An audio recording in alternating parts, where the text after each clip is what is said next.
Well, seeing as it's Halloween today, I thought I'd get into the spirit and wear a face mask of an elephant because, you know, I'm trying to pretend to be one. I mean, this is a fucking stupid idea, that was. Although, there's no point trying to pretend to be an elephant when I could just pretend to be a good YouTuber. Well, welcome back to another episode of Sunday League Struggles, and this is episode 4. And we were back at home this week, so no dodgy slopes to record on, and no bad weather this week either, to kind of ruin the footage. This week we had the team who had beaten the then league leaders 5-0 in their last game, and well, we had won 6-2, so we were both going into the game on some good run of form. I mean, I've only given one example of a game. I mean, that doesn't really say good form. We're unbeaten, they're not. I mean, that's what I should have said. But yeah, after last week's 6-2 win, we were going into the game on high spirits, and we were hoping to go top of the league by winning and putting ourselves a few points ahead of the teams below us. We were going into the game 4th in the league, I think it was, and yeah, we had games in hand over the other teams. I mean, I've kind of explained that really long. I mean, basically, we just had to win to go top of the league. I mean, a draw would have helped as well, but a win would have definitely put us top of the league. So we were obviously playing in our sky blue kit, and the away team were playing in a very nice yellow and blue strip. I mean, it's very hashtag United. I mean, we might as well pretend they're hashtag United. Although, hashtag United aren't as good as this team. I mean, I'm just getting myself into a hole here. So we kicked off, which was probably one of the highlights for the half, because not really much happened for our team. The away team managed to get a free kick on the edge of the box only 7 minutes into the game, and from personal experience I've noticed that a lot of free kicks end up in one place, going over the bar and ending up on the pitch 5 miles down the road. But this team actually had a strategy, and they passed it to their player who ran over the ball, but obviously our defence were too quick to notice that and defended it well. They got another chance 7 minutes later, and another free kick was launched right into the box, and Bradley was pushed by the striker, but the referee didn't see it, and then the striker managed to bring the ball down, but thankfully Sean got across to block the shot. I mean, you know, I was behind him, I would have saved it anyway. That's what I'm there to do. Save the ball. They also got another free kick from a similar position, and one of their players managed to find space at the back post, but he looped a header right into my hands. I mean, it's going to take a lot to beat me like that. I've been lobbed quite a lot of times in my career as well, being a goalkeeper, but this isn't the time to get lobbed anymore. I'm really going to regret it in like episode 7 when I get lobbed. So on to the save, which commentators normally class as one for the cameras, and this was definitely one of them by me. Also, if anyone wants to know if my goal kicks have improved, they haven't. But Lee did manage to give us the lead, and probably against the run of play as well. And Matty managed to find some space on the right wing and pass the ball across goal. The keeper actually shouted keepers and missed it, and Lee had an open net.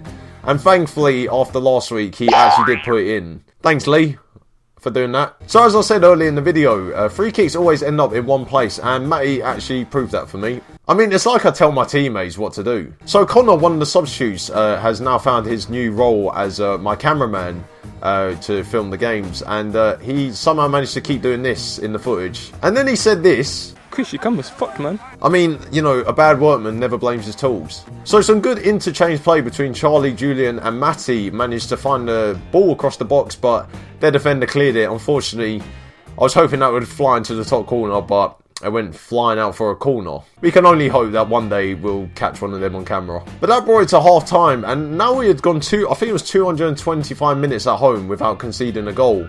I mean, that's brilliant for my defence to do. I mean, I was there for like that one save from the free kick and the penalty, but I'm not going to take too much of the credit because, I mean, I get enough credit like putting this on my channel. And I think all my teammates who are going to be watching this, you know, I always big myself up. But on Sunday, you know, I just do my job.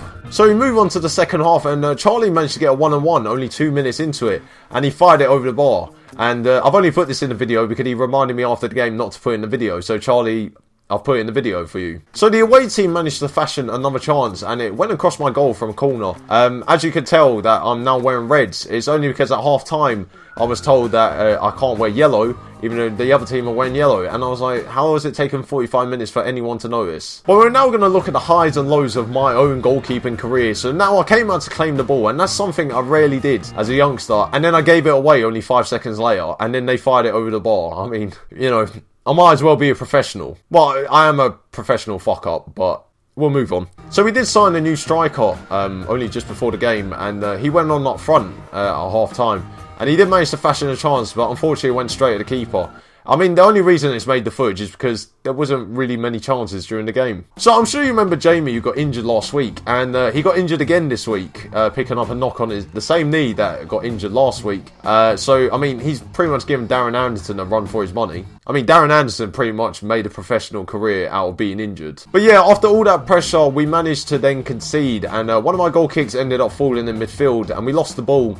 And it fell to their striker, who had just come on only 10 minutes earlier, and he took one touch and pretty much smashed it into the top corner from 30 yards. And now I've looked back at the footage about 20 times, and I still think I could have made it, but people seem to be adamant that I would never have saved it, and I don't know whether that's because of my ability as a goalkeeper or whether it was a good shot. But we'll just say it was a good shot, and just won't question my ability as a goalkeeper. So one of their players on the wing, and he was playing up front as well, I mean, he was skipping past our players for fun, until he hit this shot.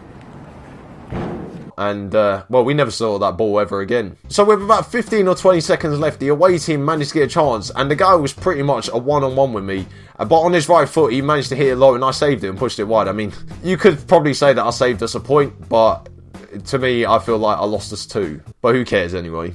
But yeah, only a few seconds after that, that brought to the end of the game. And unfortunately, we drew 1-1, which is a bit of a disappointing result, seeing as that we had been playing very well over the last few weeks. But we came up against a team who knew how to do a job, and they put us under a lot of pressure. So, I mean, you know, they pretty much did deserve a point, and probably deserve more. But, you know, if you're watching this, I'm not going to give you credit. Like, I mean, this is my team. I've taken a piss out myself. I'm not going to give other people credit. Unless I make a fantastic save like I did from that free kick. So next week, we're away in the cup. The county cup, should I say. And I don't actually know where we're playing. I mean, I heard we're playing in Hayes, which is about an hour and 20 minutes away from where I live. And it's a 10:30 kickoff. I mean, are they taking the fucking piss? But we'll find out who we're playing next week, and we'll record the game. It'll probably be a special. But yeah, if you've enjoyed watching me make some saves, I mean, give it a thumbs up. As usual, we'll aim for 75 likes. I mean, you've been smashing the likes on a series like this. I mean, my teammates are like, you know, pleased that they're actually getting on YouTube, and I'm sure they'll appreciate the amount of people that like the video. So once again, thank you for the support you give this video. Hopefully, I'll get better equipment as well, so we can record a bit more. And maybe we'll do like pre-match interviews or something, but I feel like that'll kind of take away, you know, the focus from the game, which we need to actually be winning. I don't want to be pissing around like talking about tactics when we go and get thrashed like 5-1 in like a few weeks' time. Which won't happen, don't worry, it's not going to happen. I mean, you can pray as much as you want, we're not going to concede 5. I mean, if we concede 5 now in a game, shit. There was something